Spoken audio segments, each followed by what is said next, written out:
Hello friends, நம்ம வந்து parliament தான் வந்து டெய்லியும் வந்து ஒவ்வொரு ஷார்ட்ஸாக பார்த்துட்ருக்கோம். ஆர்டிகல் 79லேருந்து 122 வரைக்கும். அதில் பாருங்கள், நம்ம வந்து ஆர்டிகல் 107 வரைக்கும் நேற்று ஷார்ட்ஸில் பார்த்துருப்போம். ஆர்டிகல் 108 பாருங்கள், ஜாயின்ட் சிட்டிங்கை பற்றி சொல்கிறது. சில வேளைகளில் இரு அவைகளும் இணைந்து அமர்தல், அதுதான் ஜாயின்ட் சிட்டிங், கூட்டத்தை பற்றி சொல்கிறது. ஆர்டிகல் 109 பாருங்கள், பண மசோதா தொடர்பான சிறப்பு செயல்முறைகளை பற்றி சொல்கிறது. ஆர்டிகல் 109. ஆர்டிகல் 110 பாருங்கள், மணி பில் பண மசோதாவை பற்றி சிறப்பு வரையறை பண்ணுறது.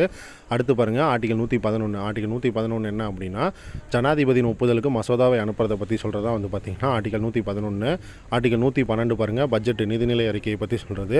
ஆர்டிகல் 113 பாருங்கள், திட்டங்கள் தொடர்பான நாடாளுமன்ற நடைமுறையை பற்றி சொல்கிறது. ஆர்டிகல் 113. ஆர்டிகல் 114 பாருங்கள், நிதி ஒதுக்கீடு சட்ட மசோதாவை பற்றி சொல்கிறது வந்து ஆர்டிகல் 114. ஆர்டிகல் 115 பாருங்கள், துணை மானியம், கூடுதல் மானியம், மிகை மானியத்தை பற்றி சொல்கிறது வந்து பார்த்திங்கன்னா ஆர்டிகல் 115. ஓகேவா? இந்த வீடியோ பிடிச்சிருந்தது அப்படின்னா லைக் அண்ட் சப்ஸ்கிரைப் பண்ணுங்கள், உங்கள் ஃப்ரெண்ட்ஸுக்கும் ஷேர் பண்ணுங்கள். Thank you friends.